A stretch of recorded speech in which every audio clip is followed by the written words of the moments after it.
The fashion of the districts and the capital, Panem, explained by me, someone who has absolutely no knowledge in the field of fashion or design and barely knows how to dress themselves. Let's see what happens. We start over here in District 12, specifically a place called the Seam. You know, like the sewing term, like the seam in fabric. Do you get? Anyway, District 12 was mainly filmed in North Carolina, a place where you're susceptible to being exposed to lush green forests and beautiful mists rising over the Great Smoky Mountains. But that's like the only benefit to living in 12. The Seam was filmed in an abandoned mill town where they found like 25 identical houses that lacked any individuality. The place sucked. So it was perfect for what they needed. Production designer Larry Diaz claimed that the design of the Seam came with its challenges. For example, they had a difficult time filling the hob with things because they needed to fill it with materials that would only be useful and accessible to people living in the Seam, which probably explains why this very fashionable real gold Mockingjay pin is just hanging out there. You know, because logic. The entire place has an Appalachian coal mining aesthetic from the late 1800s and early 1900s. During pre-production, the director of the Hunger Games, Gary Ross, the director that they never brought on to direct any of the other Hunger Games, he didn't want the forest to just have appealing looking conifers. No. He wanted an array of hardwood trees like the American beech, river birch, Bradford pear, Leyland cypress, oak genus, hickory genus, sweet gum, yellow poplar, and you would be slipping if you think he wouldn't include the red maple. I actually don't know if he wanted to include every single one of those, but he definitely wanted to include a lot of them in the frame because the goal was to make the forest feel uniquely American. The reason I'm giving you all this context about the setting is because every piece of information that I just communicated at your face determined the look of District 12's clothing. They weren't going for Depression era stuff. They were going for dystopia, a North Carolina dystopia. The clothing of District 12ers would have a severely limited color palette. I mean, most districts that we're going to be talking about have severely limited color palettes, but District 12 is like the most limited, as the people of District 12 are either stuck with very desaturated dark blues or sepia tones. According to hairstylist Linda Flowers, in District 12, the women are simply braided, hair pulled back out of the way, or just simply cut off so they don't have to deal with the heat and the length, which is why we always see Katniss rocking this iconic braid. The only time anyone tries to look nice in 12 is during Reaping Day, where everyone in the districts has to throw on their reaping clothes. Most of the Reaping Day clothes are like hand-me-downs that have been repaired or repurposed over time. For example, Katniss's blue dress that you see right here was designed to look like it could have been her mother's at one point. Before Katniss and Peeta won the games, the best dressed person in District 12 was sadly Haymitch Abernathy, but that's only because Haymitch received his clothes from the Capitol, like any other victor. However, Haymitch didn't put on the clothes the way that they were meant to be worn. He's very lazy and intoxicated, so he just throws on his clothing not because he wants to, but because he has to. He doesn't care about style, which is why you always see him missing like a button or why something on him looks kind of wrinkled. Haymitch also grows out his hair like one of them youths because he is no longer maintaining himself. Really just a walking train wreck over here. Anyway, when we see Effie for the first time, her appearance is in stark contrast with the plain clothing that we witnessed this entire beginning of the film. Effie may be a Capitol loyalist and a naive child, but she's self-aware to the point where she knows to tone down her outfits when she's in the districts, but when she's in the Capitol, it's fair game. That's when she goes all out with her wardrobe. The reason I feel like Effie's outfit is a little bit more extreme in the first movie is because she's there to give us a little sneak peek of what we're about to see go down in the Capitol. She's a visual bridge between District 12 and the Capitol. And before we get into all this nonsense, if you're watching this video,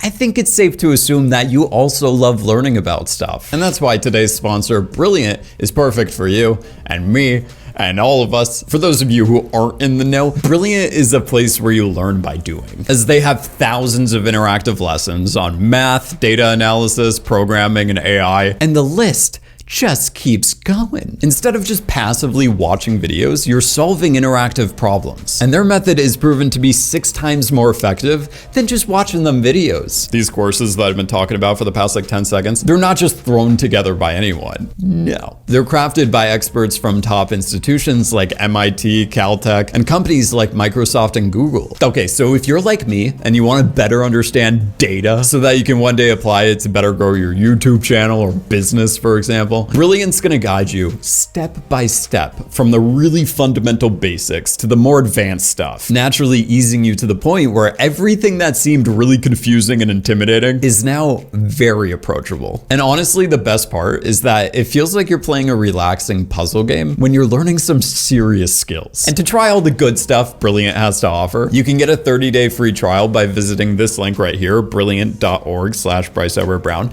also known as my name. Or you can also just scan the QR code right here. You could also just click on the link in the description below. There's always that method, because on top of those free 30 days, you're also going to be getting 20% off your premium annual subscription. So yeah, go check it out. Anyway, back to the pink dogs. We go from a place with barely any motor vehicles to a train that travels 250 miles per hour, and then we arrive at the capital. The capital. This may be my favorite part of the video. During Hunger Games 1, we abruptly go from this to this. In the books, it was Plutarch Heavensbee who brought up Panem et Circenses, a Latin term meaning bread and circuses. In exchange for food and entertainment, the people of the capital have given up their political responsibilities, and therefore their power. The use of this term is referring to the luxurious supply of food that we see, as well as the Hunger Games to keep the populace entertained and docile. But my understanding is that when the games weren't happening, fashion played a huge part of the entertainment aspect of it all. I feel like Lucy Gray's very colorful circus dress inspired a generation of pink dogs and zero shame, really putting the circus in bread and circuses. Katniss even makes the observation of Cinna, questioning him, going like, what the heck do these people do all day? These people in the capital, besides decorating their bodies and waiting around for a new shipment of tributes to roll in and die for their entertainment, what the heck do they do? And she was spot on with that question, because really all they do is that. That's basically it. Which is true. A lot of people in the capital move very slowly. They just walk around because they don't have any jobs to go to or any urgent meetings to attend to. So they're always just like walking around, looking at each other. But this is why appearances are everything in the capital. To an outsider, the people of the capital look outlandish, bizarre. Here, color is the name of the game. It works for hair, of course, but it also works for lips, for skin, for pets. Because why not dye your dog pink? Here, people know that there's nothing in nature that can't be improved by plastic surgery or a decorative tattoo. Most adult capital residents are ignorant, naive children who don't know what a hard life is. The fashion kind of devolved into everyone having to conform to these outrageous designs. And this is the reality now. The more bright and plasticky you look, the better off you're gonna be. On their heads, most women will wear like a big hat or a big flower or a massive ribbon or a large wig or a massive ribbon on top of a large wig. For women, they typically rock the flower and the poofy wig look because the bigger the better. It's kind of like peacocks spreading their flowers. The more airspace you take up, the more of an impression you're gonna make on someone. It's very animalistic. While women like Effie wear wigs with like every outfit, I see less men wearing wigs in the capital, but when it comes to the male game makers, I definitely see the wigs making a comeback. I'm just gonna call it right now. This is a wig, and this is a wig. The game makers wearing wigs is probably inspired by the politicians wearing wigs back in the day during like the 17th and 18th century. You remember those times. Back then they wore these wigs for like practical reasons like lice, but they were mainly worn by the rich or politicians as like a status symbol. So it makes sense as to why these scumbags would be wearing them. Both the men and women in the capital have their hair dyed any color of the spectrum. If you're a guy and you choose not to wear a ridiculous wig and you also have a receding hairline, you could just make up for it with your facial hair, doing exactly what I do, because there is nothing ridiculous about this very baller mustache. On top of all this nonsense, they had a lot. And when I say a lot, I mean like an unreasonable amount of capital residents have bleached eyebrows just so the production can make everything look that much more surreal. The production initially wanted the puffiness of all the fur suits and dresses that you would later see in Catching Fire, but wearing a lot of fur and rocking long sleeves was going to be difficult to pull off because they were filming the capital scenes in North Carolina during the hot summer months, meaning the humidity and the heat forced them to limit the amount of furs and puffiness. You know, in order not to kill anyone. Makeup artist V. Neal and costume designer Juliana Makovsky oversaw 400 extras who would go on to play the disgraceful capital residents. The workday seemed miserable because apparently the extras would be sent back to makeup and wardrobe on average like 3 to 4 times a day so that these two could make adjustments, because these two, the people that I'm showing you right here, were perfectionists. Their goal wasn't to just have the extras in front look perfect. No. They wanted to make these extras and all of these extras that you see in the background for less than like a second look perfect as well. It took their team of 30 people 9.5 hours to get every single Capitol extra ready for filming, which is nuts. The production's goal was to make the Capitol clothing look ridiculous, but not to the point where, and I quote, looks like a Halloween party or a carnival. There would be the look of the districts first, and then later the look of the Capitol. It would be essential to set them apart from one another, to underscore the injustices that Collins set up in her novel. One thing I loved about the production is how the contrast in the color of the clothing directly correlates with the contrast in the color of the food. Let me elaborate on that very poorly worded sentence. At the beginning of the first film, Katniss's mom, who doesn't have a first name, is seen cooking. When watching the nameless woman cook, the production wanted the beans and the greens to look like they were on the edge of being rotten, like they were seconds away from becoming completely inedible. Then we see the excessive, wasteful food in the Capitol with these very bright and enticing colors. Gary Ross and Phil Messina hired Jack White, food stylist, this guy right here, to design and make and bake the food of the Capitol, saying that when it came to the Capitol, he worked with fresh food and bright colors. Blues, oranges, greens, but not any pastels, not any earth tones. Nothing brown. Nothing that could possibly resemble that, even if the food was to have an earthy feel to it. White's job wasn't to make the food edible. His goal laid with the aesthetic. His job was to make the food seem right for this strange, luxurious world of the Capitol. Fast forward 6 months after the 74th games, the Mockingjay pin, the one that Katniss was wearing when she was doing all the killing, is now all the rage in the Capitol. And if you pay close attention during Catching Fire, you can actually see some of the Capitol residents' eye makeup mimicking the Mockingjay look that Katniss has going on. In this very random commercial for the Capitol's fashion trends, they show how disconnected from reality the Capitol residents and consumers are, as they now have pieces available looking like what will be the Mockingjay uniform. You know, the symbol that will lead to their inevitable demise. When talking about their approach to the Capitol's fashion for Catching Fire, Francis Lawrence and Trish Somerville wanted to make sure that the overall clothing was darker and more chic. Granted, they still wanted to keep in touch with the weirdness and overindulgent nature of the Capitol, but this time they wanted to make it less comical and more fashion forward. The team would be highlighting different trends and subcultures within the Capitol. These trends would also influence the clothing of the victors as well, because it's the Capitol who are the ones dressing them. In this book, Judiana Makovsky talked about the new color palette of the Capitol during the 75th games. When you get to the Capitol, well,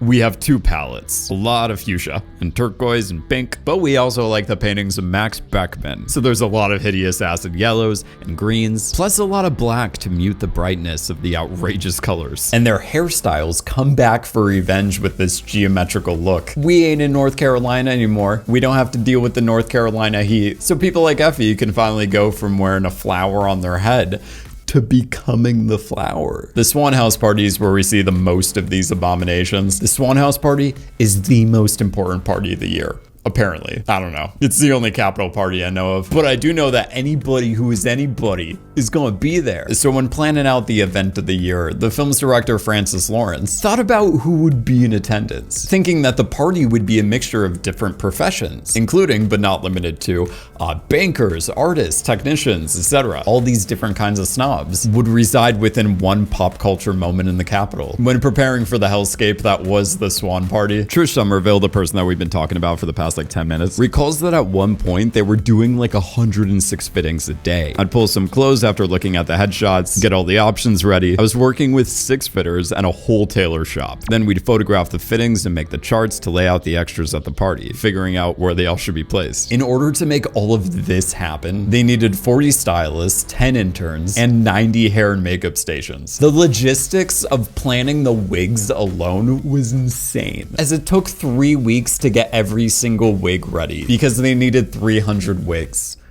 300 wigs.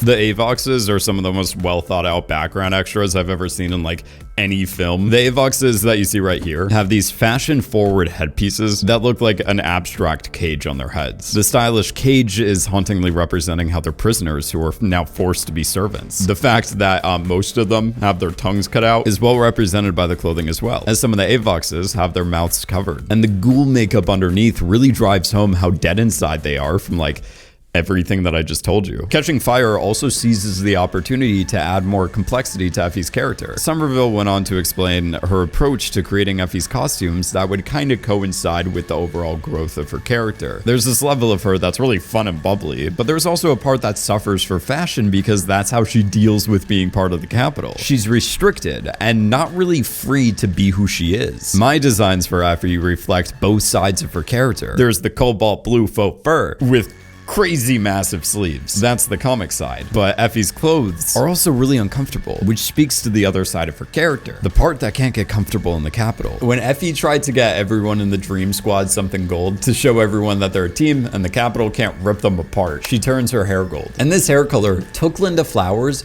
2 days straight trying to experiment with what colors to mix together in order to achieve the perfect gold that they needed. Like I mentioned in the previous videos, a lot of the overtop fashion in the Capitol was most likely inspired by Tigress. But besides the Hunger Games, fashion has always been the most important thing in the Capitol, dating all the way back to like the 10th games. We saw how savage the other students were at ripping apart everyone's clothing during Reaping Day. When Snow shows up wearing his dad's old clothing. Oh, by the way, I love how this moment was mirroring how Katniss had to wear something that belonged to her mom. Both of them wearing clothes from their parents, not because they want to, but because they have to. Anyway, Tigress was able to renew his dad's old shirt, and even though she killed it, when arriving at the academy, Arachne was immediately like, "That's a snazzy shirt. What are those buttons? Tesserae?"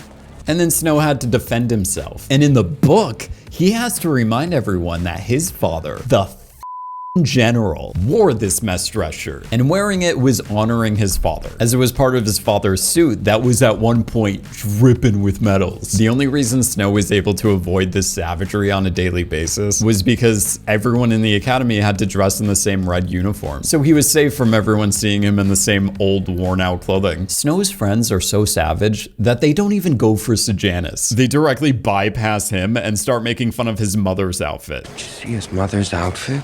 Sorry, his mom's. So yeah, the point that I'm trying to make here is that the notion of clothing was always a big deal. Meanwhile, Lucy Gray is over here creating her makeup from stuff like bugs, juices from fruit, and crushed flower petals. Yeah, come to think of it, fashion culture was booming by the time of Songbirds and Snakes because Fabricia Whatnot, this disaster, was allowed to go full on Devil Wears Prada as she made Tigress her apprentice and perform tasks that were like not part of her job description. Tigress thought she was going to be doing stuff like designing and working on new pieces, instead of what she actually ended up doing, where she was assigned to do stuff like give Whatnot a bunch of foot massages or cleaning clumps of Whatnot's disgustingly long magenta hair out of the drains. All things that keep OSHA awake at night. Tigress's apprenticeship for Whatnot did not pay her a living wage, but Tigress would eventually get to the point where she was running her own high-end boutique 5 blocks from the city circle. As Snow climbed the political ladder, Tigress became one of the most influential fashion designers in the capital. And then she would devolve into the decrepit tiger woman and become the embodiment of the Capitol's shallowness, a shallow culture that she helped make. I'm assuming it was Tigress who was the trendsetter here, as she inspired all these other stylists to surgically alter themselves to the point of grotesqueness, because it was Tigress that took it to the most extreme by becoming a literal tiger. But let's return back to the 74th Hunger Games for a second. In the Remake Center, the prep team takes the tribute to scrub away the dirt and the grime, burnish the tribute's skin with exfoliating foam, deliver manicures and pedicures, brush out the tangled up hair, get rid of any braids, and painfully remove body hair. They put them through hell,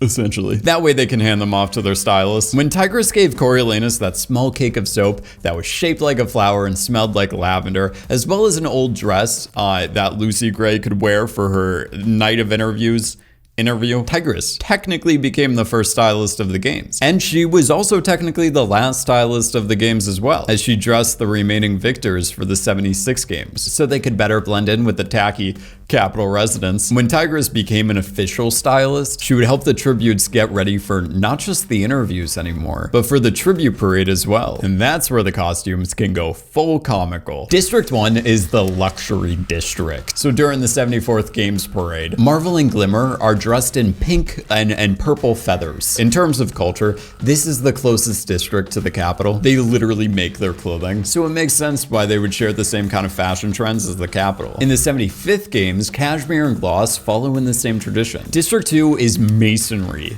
and weapons. So during the 74th game, Cato and Clove are dressed in gold armor, and gold helmets. Basically a lot of gold. The armor and the color is meant to emulate the look of like a Greek god. By the way, when it comes to Clove's hairstyle, Linda Flowers went on to say that Clove is kind of the mean girl. She likes to throw knives, and she's pretty brutal. I think I was inspired by the old Japanese kung fu movies, where you see those women with their ponytails with the knives in them. So we gave her a ponytail on top of her head. But to make it different, we made it look like little balls coming down off her head. Anyway, back to the parade. During the 75th games, Enobaria and Brutus are also dressed like gladiators. Look at them. Oh, and if you can't already tell, I don't have pictures of them. For the 75th games, we really don't get to see the parade costumes for Enobaria or Brutus. In fact, we don't really see a lot of the other parade costumes during the 75th. So going forward, if I don't mention anyone, you know why. District 3's technology. So during the 74th games, the unnamed tributes costumes are designed from like silver mesh, and the headdresses are meant to represent the intricate inner workings of like the electronics that they make. District 4 is the fishing district. During the 74th games, 4s are rocking like starfish pins on their shoulders and luminous pearls in their hairs. And during the 75th games, we get to see a closer look at a District 4 tribute. In the books, it's said that Finnick is draped in like a golden net that's strategically knotted at his groin, so he can't technically be called naked, but he's about as close as you can get. Sam Claflin, who plays Finnick, wasn't up for going full Finnick, which was a good thing because production was like, yeah, we want to go with a more PG approach to his costume. Instead of doing this, like this stuff described in the book, they put Sam in a gold net that acted as a skirt. District 5 is power. So during the 74th games, the tributes from 5 are caked to head to toe in glitter. The stylist wanted the tributes to reflect light every time they moved, flickering like electricity. District 6 is transportation. And during the 74th games, nobody, not even this disaster of a human being, comments about their outfits. Instead, they all just make jokes about how they're moving along so well. Do you get it? Because it's like transportation. And they're moving. To be fair, Claudius and over-enthusiastic over here, following the tradition of not even bothering with District 6. I don't know if you know that I know this, but District 6 gets the short end of the stick when it comes to like this specific parade. The stylists of District 6 have trouble designing their costumes to chauvinistically represent their industry. So their outfits are always boring and plain and uninspired, resulting in them being completely disregarded. And for the 75th games, Trish Somerville just decided to ditch the transportation theme altogether. And instead, she designed the Morphlings costumes and the rest of their outfits around their district's Morphling addiction. And their own Morphling addiction. For those who forgot, Morphling is the same painkiller that Hides the Kite Bottom keeps chugging back during Songbirds and Snakes. Somerville also designed the Morphling costumes to make them look more camouflaged. This seems like a good time to mention that during the 75th games, the movie version, the parade costumes or the other outfits that you see the victors wearing indicate how each player is going to be playing in the games. For example, the Morphlings camouflage outfits represent how they're going to be hiding from everyone in order to survive or save PETA. District 7 is lumber. During the 74th games parade, the tributes from 7 are rock and paper, specifically these white curled and pleated sleeves, as well as these fan hand dresses that are also made from the paper grown from their own lumber yards. And then the next year, we see that Joanna's stylist just straight up dressed her up as a tree, specifically a moss-covered log. If you look up here, she has tree branches coming out of her eyes, and the corset, located over here, is made from cork. District 8 is the textile district. During the 74th games parade,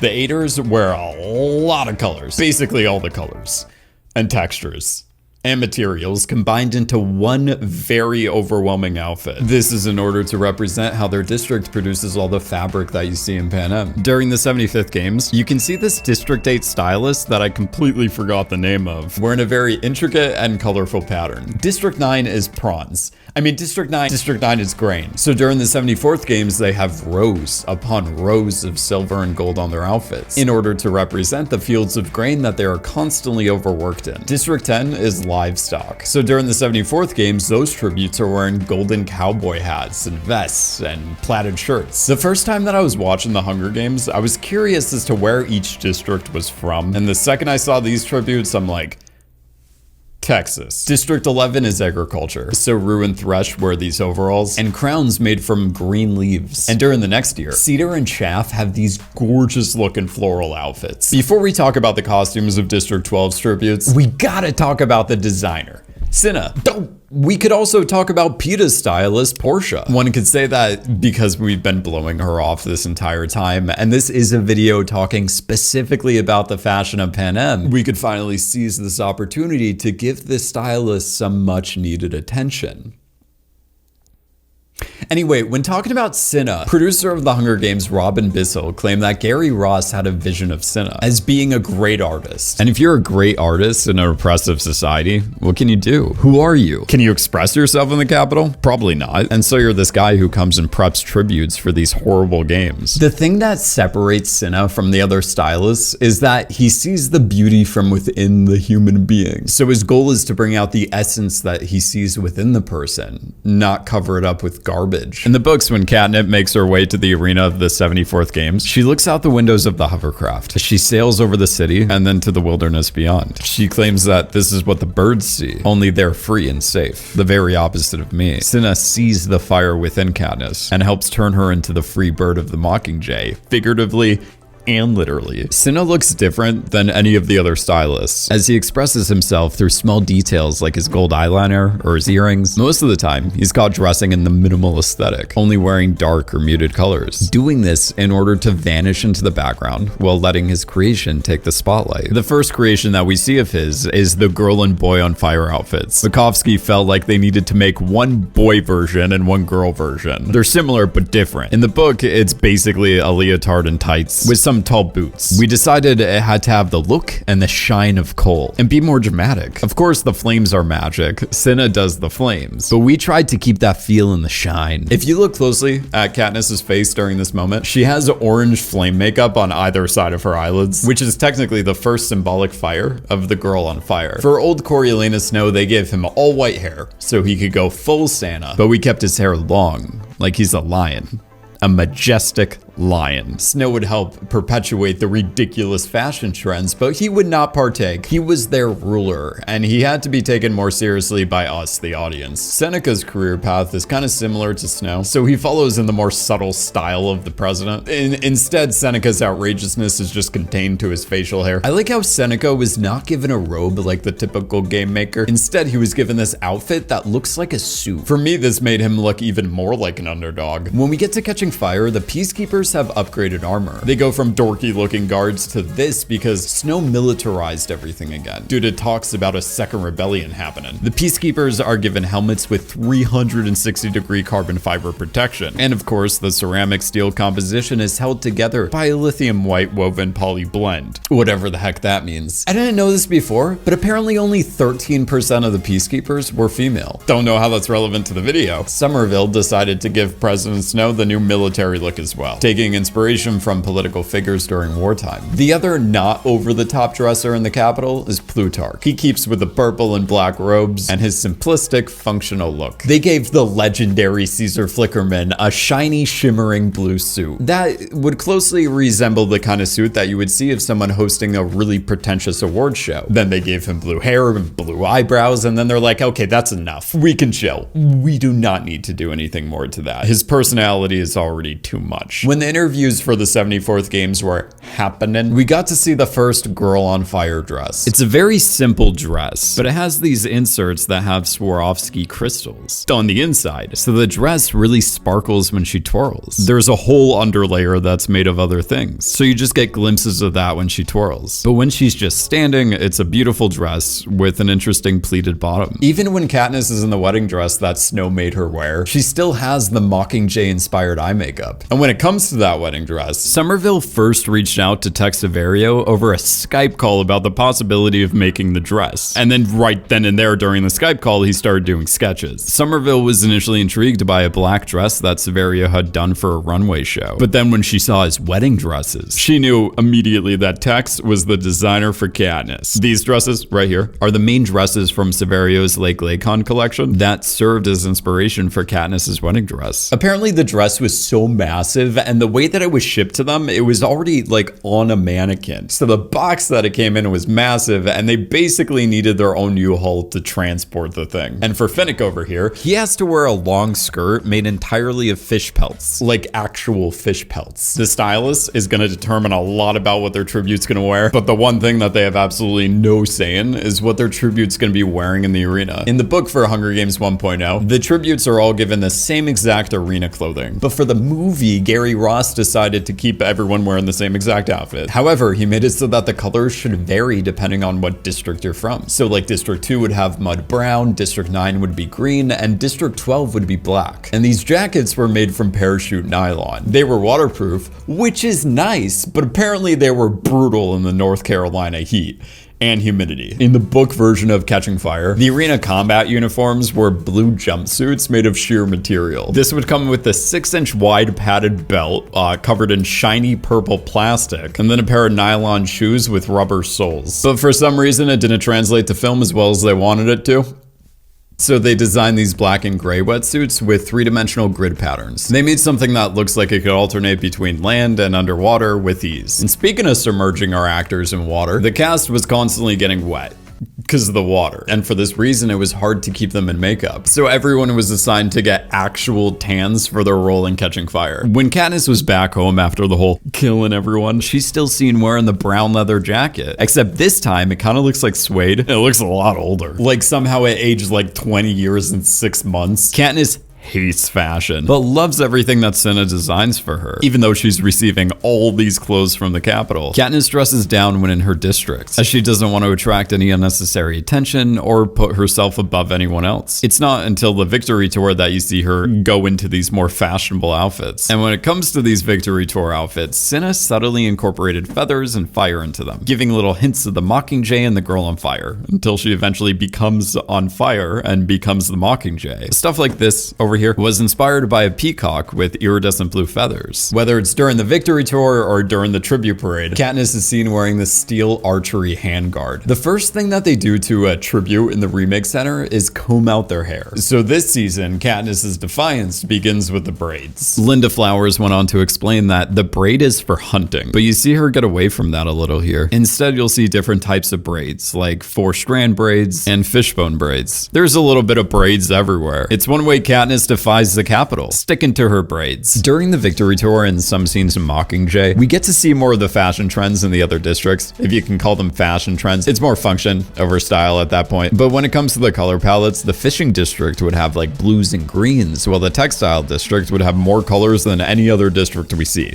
as previously discussed. Oh, and while we're on the topic of victors, I think now is a good moment to talk about the OG outfits. Like the victor of the 11th Hunger Games, Megs Flanagan of District 4. You remember Megs? During her Victory Tour, she had these promotion posters, and in them she was sporting these fashionable olive fatigues. At the time, her vintage look was received as surprisingly on trend with the wave of militia attire. The Capitol snobs thought this outfit, paired with the minimal makeup, made Megs look devastatingly eloquent and timeless, perhaps even a style icon. 27 years later, we got to see the 38th victor, Porter Millicent Tripp of District 5. During her Victory Tour, she was wearing this form-fitting navy bodysuit with bright orange Capitol insignias. The complementary colors were cool and all, but it was in no comparison to how she was making this head brace look stylish AF. The head brace was referred to by the fashion community as a halo. Tripp got this halo from a broken neck after a spinal injury that she received in the games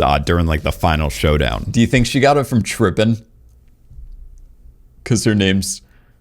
The next Victory Tour promotional stuff we get to see is of District 1's Augustus Braun from his victory in the 67th games. He's known as the favorite son and the cavalier career. In his Victory Tour posters, he's standing in front of the stark Capitol architecture and wearing this white bodysuit to thematically line up with the Peacekeepers. According to Capitol Couture, his white ensemble is bright and optimistic, a knowing aesthetic decision in direct contrast to the unkempt persona he cultivated during the games. Apparently, the Capitol duly really sung his praises as he toured the districts, bringing with him a message of prosperity and reconciliation to the people, and blah blah blah. In the Mockingjay Together as One trailer, we see some good old Capitol propaganda. This propo is featuring PETA in a white suit. The suit's white because of Snow White over here, but the one detail I really like about this outfit is that there's this piece around his collar that kind of looks like a blade rubbing against the front of his neck, symbolic of how the Capitol is secretly holding PETA hostage. And for practical reasons, it also works as well. PETA is physically unable to move his head down. He has no choice but to look forward or to look up, so as to not appear weak in front of the cameras. In terms of fashion, District 13 is the antithesis of everything that we've seen in the Capitol. It's a militarized facility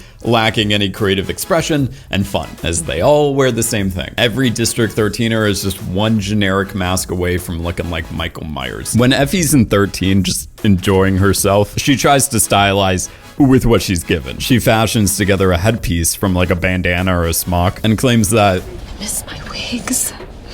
Luckily, I remembered that this was all the rage when I was coming up.